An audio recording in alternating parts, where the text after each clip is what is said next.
Assalamu alaikum wa rahmatullahi wa barakatuh. This is Muhammad Zishan.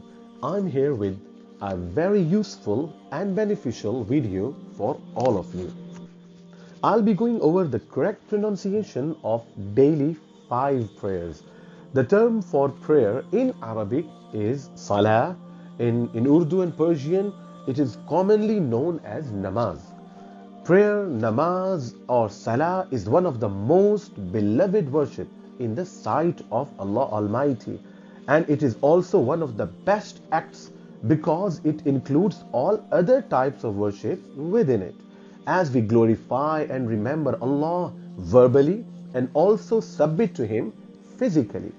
The daily 5 prayers have to be offered in the Arabic language.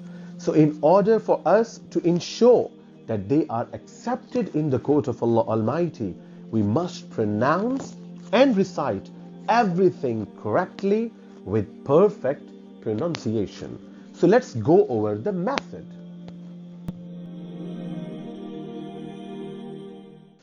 Allahu Akbar.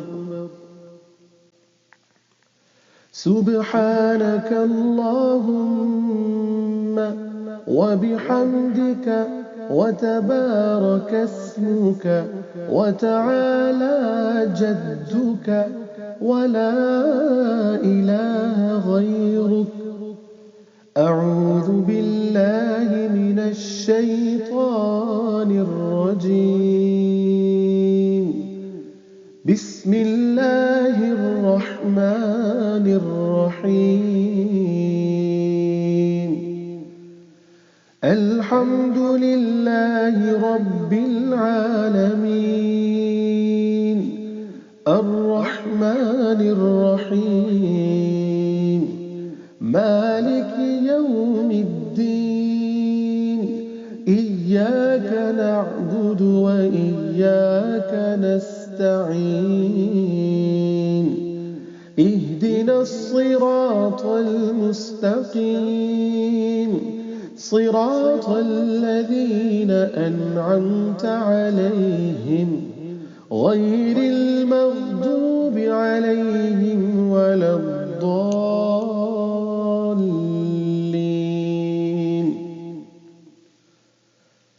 قل هو الله أحد الله الصمد لم يلد ولم يولد ولم يكن له كفوا أحد.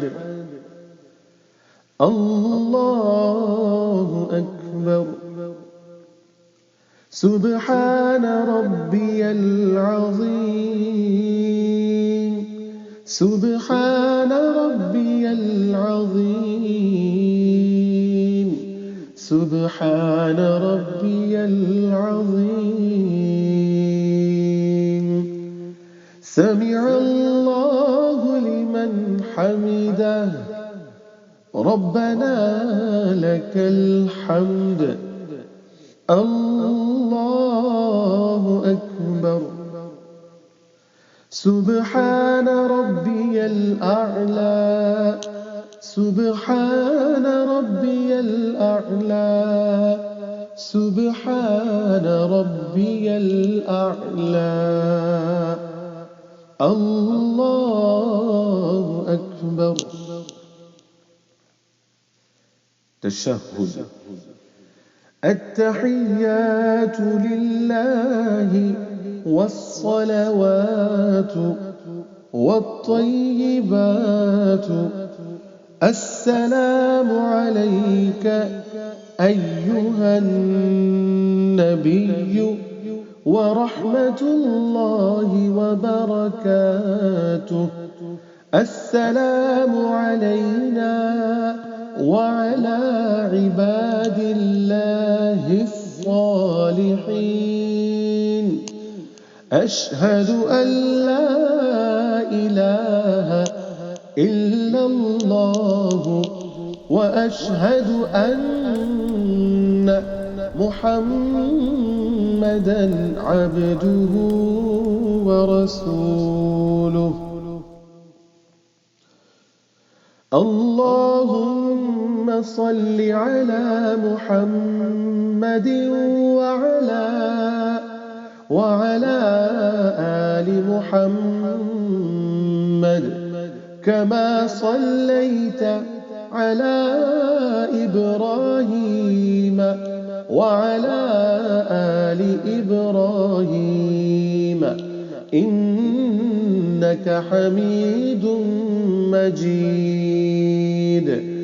اللهم بارك على محمد وعلى آل محمد كما باركت على إبراهيم وعلى آل إبراهيم إنك حميد مجيد.